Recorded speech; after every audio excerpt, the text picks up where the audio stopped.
Hello dear student, numerical ability mathematics Delhi police lecture 7 के अंदर हम लोग पढ़ेंगे आज प्रॉफिट एंड लॉस यानी लाभ और हानि पार्ट 1। इससे पहले आप लेक्चर 16 तक सीख चुके हैं। लेक्चर 16 में हमने करवाया था परसेंटेज, और परसेंटेज की लगभग 4 पार्ट थे। आज आपको कराएंगे प्रॉफिट एंड लॉस। जैसा कि हमने बताया था कि प्रॉफिट एंड लॉस के लगभग 99% क्वेश्चन जो है, लगभग सारे के सारे क्वेश्चन, मोस्टली क्वेश्चन आपके प्रतिशत के बेस्ट पर बनेंगे, और कुछ क्वेश्चन को आप डायरेक्ट ऑप्शन से भी बना सकते हैं। तो सबसे पहले आप देखेंगे टाइप नंबर 1। टाइप नंबर 1 के अंदर हम बेसिक पॉइंट से स्टार्ट कर रहे हैं। हमेशा ध्यान रखो, किसी भी चीज को ट्रिक्स तो बहुत सारे हैं, बहुत सारे ट्रिक्स अलग अलग आपको बताएंगे भी, है ना। लेकिन अभी जो हम स्टार्ट कर रहे हैं, बिल्कुल जीरो से स्टार्ट कर रहे हैं प्रॉफिट एंड लॉस का। सबसे पहले टाइप में जो बिल्कुल सिंपल बेसिक पॉइंट के क्वेश्चन है उसको बता रहे हैं, ध्यान दीजिए। सबसे पहले तो आपको जानना है कि ये क्रय मूल्य मतलब कॉस्ट प्राइस, यानी सामान को जितने में खरीदा जाता है, किसी भी सामान को आप जितने में खरीदते हो, that is cost price. Cost price को हिंदी में बोलते हैं क्रय मूल्य। इसी तरह से आपका दूसरा पॉइंट आपको जानना है विक्रय मूल्य यानी सेलिंग प्राइस। सेलिंग प्राइस को हिंदी बोलेंगे विक्रय मूल्य। अब आपको पता चल गया क्रय मूल्य कॉस्ट प्राइस है, विक्रय मूल्य सेलिंग प्राइस है। तो अब आपको जानना है कि लाभ क्या होगा या प्रॉफिट क्या होगा, और हानि यानी लॉस कब होगा। तो कह रहा है कि लाभ का मतलब यानी प्रॉफिट है जब सामान को क्रय मूल्य से अधिक में बेचा जाता है। यानी अगर आप किसी सामान को, आपके पास कोई सामान खरीदते उसका कॉस्ट प्राइस है, और सामान को बेचते उसका सेलिंग प्राइस है। तो अगर सेलिंग प्राइस कॉस्ट प्राइस से ज्यादा है, यानी जो सामान आपने बेचा वो जितने में खरीदा था उससे ज्यादा में बेचा, तो आपको क्या होगा, प्रॉफिट होगा यानी लाभ होगा। इसलिए लाभ का फॉर्मूला क्या बना, लाभ यानी प्रॉफिट होगा selling price minus cost price. विक्रय मूल्य में से क्रय मूल्य को घटा दिया जाए। और अगर आपको लाभ दे दे और आपको क्रय मूल्य दे दे, बोले बताओ विक्रय मूल्य क्या है, इसी फॉर्मूले से आप विक्रय मूल्य निकाल लोगे। क्रय मूल्य इधर आएगा, क्रय मूल्य प्लस लाभ। अगर आपको क्रय मूल्य पूछा जाएगा तो क्रय मूल्य इधर आएगा, लाभ इधर ही आ जाएगा, विक्रय मूल्य माइनस लाभ। तो ये 3 फॉर्मूला आपके पास हुआ। लाभ बोलता है तो सेलिंग प्राइस में से कॉस्ट प्राइस को घटा दे, मतलब विक्रय मूल्य में से क्रय मूल्य को लेस कर दो। अगर विक्रय मूल्य बोलता है इसका मतलब क्रय मूल्य में लाभ को ऐड कर दो, और अगर क्रय मूल्य बोलता है तो विक्रय मूल्य में से लाभ को हटा दो। लाभ प्रतिशत, लाभ प्रतिशत अगर बोलता है तो प्रतिशत में सिखाया था कि जिसका भी प्रतिशत निकालना है उतना को 100 से मल्टीप्लाई करो, और नीचे जिससे आप कंपेयर करते हो, तुलना करो। यहाँ तुलना किससे होती है, कॉस्ट प्राइस से। इसलिए प्रॉफिट परसेंट होगा यानी लाभ परसेंट होगा, लाभ गुना 100 बटे क्रय मूल्य यानी कॉस्ट प्राइस। इसी तरह से आप देखोगे, अगला आपको जानना है लॉस यानी हानि। जब सामान को क्रय मूल्य से कम पे बेचा जाता है, यानी आपने सामान जितने में खरीदा उससे कम में आपने बेच दिया, तो आपको लॉस होगा यानी हानि होगी। इसलिए लॉस यानी हानि का फॉर्मूला क्या बना आपका, तो लॉस यानी हानि का फॉर्मूला बना क्रय मूल्य माइनस विक्रय मूल्य। कॉस्ट प्राइस में से सेलिंग प्राइस को लेस कर दें। अगर क्रय मूल्य पूछा जाएगा तो विक्रय मूल्य यानी सेलिंग प्राइस में लॉस को ऐड कर देंगे, और अगर आपसे विक्रय मूल्य बोला जाएगा तो क्रय मूल्य में से लॉस को क्या करेंगे, लेस कर देंगे। जैसे आप देख सकते हैं इसी फॉर्मूले से, यहाँ से क्रय मूल्य आपका आ रहा है विक्रय मूल्य प्लस में हानि। तो अगर आपको इससे विक्रय मूल्य निकालना है तो क्रय मूल्य में से लॉस को लेस कर देंगे। अगर हानि परसेंट बोलेगा तो हानि इंटू 100 बटे कॉस्ट प्राइस। इसके बाद ये ट्रिक जानना है, ट्रिकी अप्रोच, कि यदि लाभ प्रतिशत दिया हो यानी प्रॉफिट परसेंट आपको दे दे, और आपसे बोले कि बताओ सेलिंग प्राइस यानी विक्रय मूल्य क्या है, तो आपका ट्रिक कहता है क्रय मूल्य यानी कॉस्ट प्राइस इनटू में 100 प्लस लाभ यानी 100 प्लस प्रॉफिट परसेंट बाई 100। अगर क्रय मूल्य यानी कॉस्ट प्राइस पूछता है तो यहीं से आप देखो क्रॉस, विक्रय मूल्य इंटू 100 आ जाएगा, सेलिंग प्राइस इंटू 100, और नीचे आ जाएगा आपका 100 प्लस में लाभ परसेंट। इसी तरह से अगर आपको हानि परसेंट दे दे यानी लॉस परसेंट दे दे, और आपसे बोले सेलिंग प्राइस निकालो, तो क्या होगा, करेमुल यानी कॉस्ट प्राइस इनटू 100 माइनस हानि। पहले तो पढ़ा था आपने प्रतिशत में कि कभी भी आपको कम होता है यानी 100 माइनस, तो हानि मतलब लेस है तो 100 माइनस 100/100। करेमुल बोलता है तो विक्रयमूल इंटू 100/100 माइनस हानि परसेंट। ये फॉर्मेट को याद रखना। अब आप देखो जैसे क्वेश्चन है, ये एसएससी सीजीएल 2018 में पूछा गया है। यदि कोई घड़ी यानी वॉच जिसकी अंकित कीमत यानी मार्क प्राइस 8500 रुपीज है, तो कह रहा है 7225 रुपए में उसको सेल किया जाता है, बेचा जाता है, तो बताओ घड़ी पर उसे कितनी छूट प्रतिशत में दी गई, यानी कितने का उसको परसेंटेज डिस्काउंट दिया गया। तो आप जानते हैं डिस्काउंट मतलब छूट, यानी एक तरह से मार्क प्राइस पे वो हानि है। तो मार्क प्राइस में से आप हानि को, मार्क प्राइस हो गया जो उसका दाम था और सेलिंग प्राइस जितने में बेचा, तो छूट कितना देगा, selling price minus mark price, यानी मार्क प्राइस में से सेलिंग प्राइस को लेस करो। तो मार्क प्राइस में से यानी छूट हो जाएगा मार्क प्राइस यानी अंकित मूल्य, सेलिंग प्राइस मतलब विक्रय मूल्य। तो अंकित मूल्य में से विक्रय मूल्य को आपने लेस कर दिया, ये आ गया 1275, ये निकल गया discount, mark price minus selling. अब आपको निकालना है परसेंटेज डिस्काउंट यानी प्रतिशत छूट, तो क्या होगा, डिस्काउंट इंटू 100 यानी छूट इंटू 100 अपॉन में मार्क प्राइस, क्योंकि हम मार्क प्राइस से ही कंपेयर कर रहे हैं। इसका 2 जीरो से 2 जीरो काट दो, 5 से काटोगे 17, ये आ जाएगा आपका कितना, 5 2 जा 10, 5 5 जा 255, फिर 17 से काट दोगे, 17 1 जा 17, 8 बचेगा, 85, 17 5 जा, तो क्या आंसर आ गया, 15%।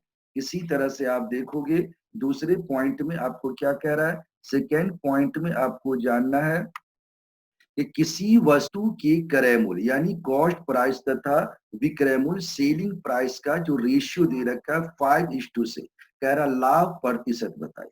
ये ट्रिकी अप्रोच क्वेश्चन है, सीपीओ 2010 में पूछा गया। आप सिंपली ये समझ सकते हैं कि क्रय मूल्य और विक्रय मूल्य, कॉस्ट और सेलिंग का ये रेशियो है, तो पहला हो जाएगा कॉस्ट, दूसरा हो जाएगा सेलिंग, यानी क्रय मूल्य कॉस्ट हो गया 5x, विक्रय मूल्य सेलिंग हो गया 6x। तो प्रॉफिट होता है, आपने सीखा विक्रय मूल्य माइनस क्रय मूल्य, 6x में 5x हो गया। तो लाभ प्रतिशत निकालना है तो लाभ गुना 100/क्रय मूल्य, x गुना 100/5x हो जाएगा 20%। डायरेक्ट आप इसको ऐसे भी लिख सकते थे कि 6 माइनस 5 इंटू 100 अपॉन में 5, x तो कट जाता है, तो आपका जवाब आ जाएगा 120%, बिल्कुल करेक्ट आंसर। नेक्स्ट क्वेश्चन कह रहा है किसी वस्तु के क्रय मूल्य का विक्रय मूल्य से अनुपात 20:21, 20:21 है, तो लाभ परसेंटेज। सबसे पहले देखो रेशियो किसका दिया है, क्रय मूल्य और विक्रय मूल्य, यानी कॉस्ट प्राइस और सेलिंग प्राइस। तो आपको निकालना लाभ होता है विक्रय मूल्य माइनस क्रय मूल्य। आप यहाँ से देखिए विक्रय मूल्य बाद में है यानी 21, क्रय मूल्य हो गया 20, 21 माइनस 20 1 आ गया। लाभ परसेंट है तो लाभ आपका 1 है, 1 इंटू 100 अपॉन कॉस्ट यानी क्रय मूल्य कितना है 20, नीचे 20 आ गया, 25 जा 100, 5% आपका आंसर राइट है। नेक्स्ट क्वेश्चन देखोगे किसी वस्तु के विक्रय मूल्य तथा क्रय मूल्य का अंतर यानी कि सेलिंग प्राइस और कॉस्ट प्राइस का जो डिफरेंस है वो 210 रुपीज है। यदि लाभ प्रतिशत 25 हो यानी प्रॉफिट परसेंट 25 है, तो कह रहा है बताओ उस वस्तु का सेलिंग प्राइस क्या होगा। तो सबसे पहला काम है selling price minus cost price 210 दिया है और प्रॉफिट आपको दे रखा है 210, यानी ये सेलिंग प्राइस में से जब कॉस्ट प्राइस घटाओगे तो 210 आता है, ये तो प्रॉफिट हो गया। और लाभ परसेंट यानी प्रॉफिट परसेंट दे रखा है 25, तो प्रॉफिट परसेंट का फॉर्मूला लगाओ, प्रॉफिट इंटू 100, 210 इंटू 100 अपॉन में कॉस्ट प्राइस आ गया बराबर 225। तो ये 210 इंटू 100 कॉस्ट प्राइस को क्या लिख सकते हो 210 अपॉन सेलिंग प्राइस। तो 210 अगर आप यहाँ से कॉस्ट प्राइस निकालोगे तो 210 इसके साथ आ जाएगा, तो सेलिंग प्राइस प्लस में 10 आ जाएगा, क्योंकि सेलिंग प्राइस और कॉस्ट प्राइस का ये डिफरेंस था।